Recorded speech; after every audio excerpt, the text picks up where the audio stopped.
chicanery, because it's fun to say.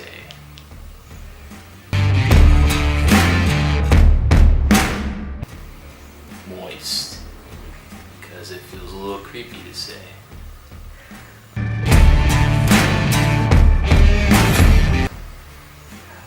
I love the start of rain. I just like the rhythm of it. I like the change of the weather. I like how, you can start to hear it intensify sometimes.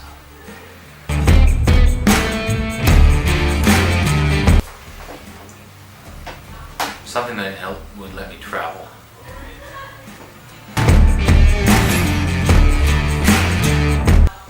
My favorite childhood memory is when it was spring out in Durham and all the elm blossoms would come out, and you get that first warm night of spring and it would smell very sweet, especially at nighttime.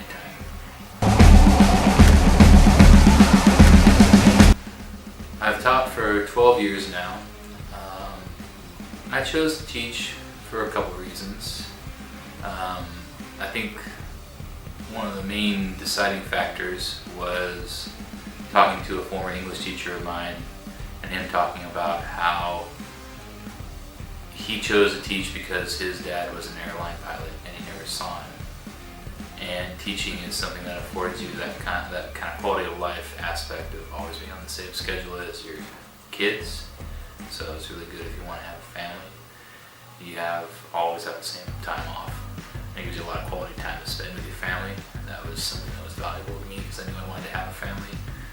I also chose English because I had a critical thinking class out of Butte College when I was trying to figure out what the heck I was going to do with my life. That really opened me up to literature as something that you could interpret that has a message that could, help you evaluate the world. I like the critical thinking aspect of it as much as the beauty of the words of literature. I really cannot do anything that requires balance, like skating, roller skating, skateboarding. I'm terrible at it.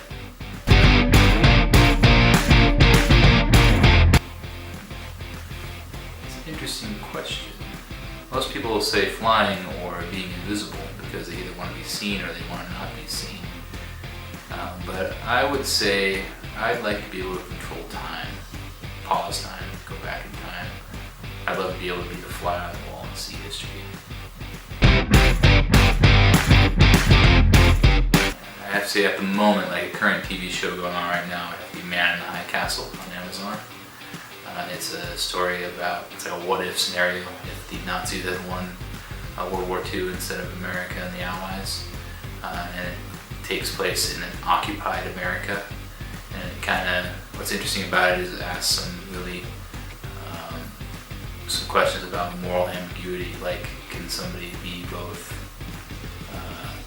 good and bad, or could somebody you would have an instinctive reaction to as being bad actually be good, or some good guy have bad means or motives. It's really interesting show. It's based on a Philip K. Dick novel about the same name. I like it.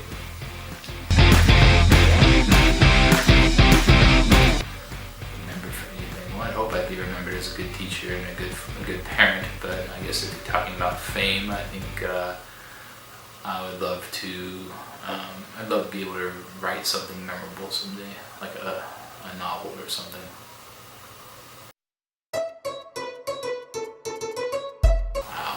I've loved a lot of places I've traveled to. Probably the most memorable vacation would be my trip to Scotland and England and France. I took with my wife this summer before we had our first kid. We stayed in Edinburgh for a week, which is a beautiful city, especially in the summer. And then we walked a portion of what's called Hadrian's Wall in northern England, which was a wall that the Romans built 2,000 years ago to separate Roman territory from the Scottish barbarians. And it's still there, and it's beautiful stonework. And it's I like that idea, like pondering the time, the vastness of the time of that kind of ancient place. Had a nice week in London on that trip, and also a very nice a week in Paris afterwards. Toured Normandy and saw all the D-Day beaches and stayed in Paris. Also, before that, I went to Mont Saint-Michel, a castle you guys probably recognize. It's on a rock out in the middle of the water. Really pretty place.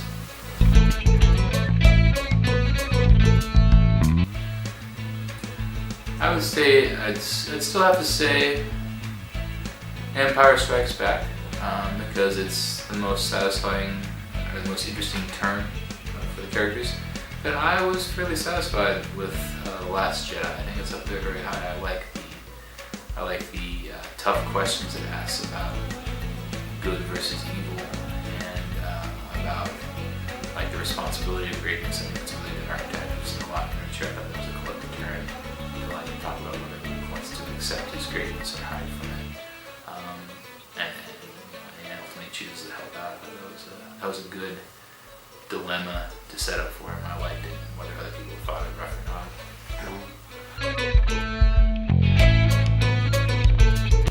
Not sand. I hate sand. It gets in everything. I'd have to think not Alderaan, because it's not there anymore.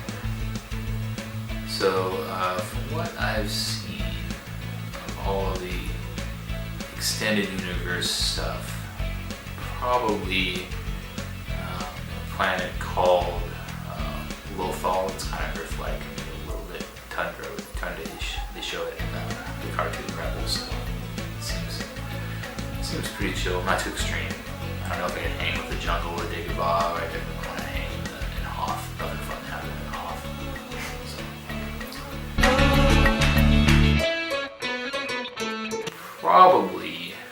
Probably 10 by Pearl Jam.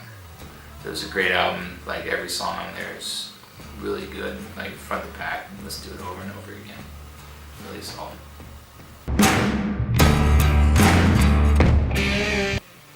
I would have liked to have been one of the famous explorers who were the first people to see the American continent. I've always been fascinated with like what some parts of California or America looked like before we were here, and cast all of our modern contrivances upon it. I would like to have seen what California looked like in its completely unchanged natural state. I've always been fascinated by that.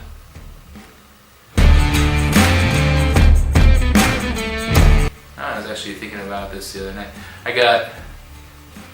I was not really seeing but hanging out with a girl in college, and like I liked her as a friend. I think maybe she liked me a little more, and she had me like hang out with her at her apartment in her room one night. We kind of crashed in the bed, and it was really awkward because like I don't know if she wanted it to go and be something. I didn't really, but it was like weird. I didn't want to be rude and just leave and say I don't want to be here, or like something like that, because I didn't want to hang out with her, but I didn't want anything else to happen. That was pretty awkward. Plus I had to be up at like 5 in the morning the next morning to go to a football camp. I was coaching then. So I basically was up all night hanging out next to her, and then had to go straight into a car to get to a football camp. Right? It was weird. Weird situation.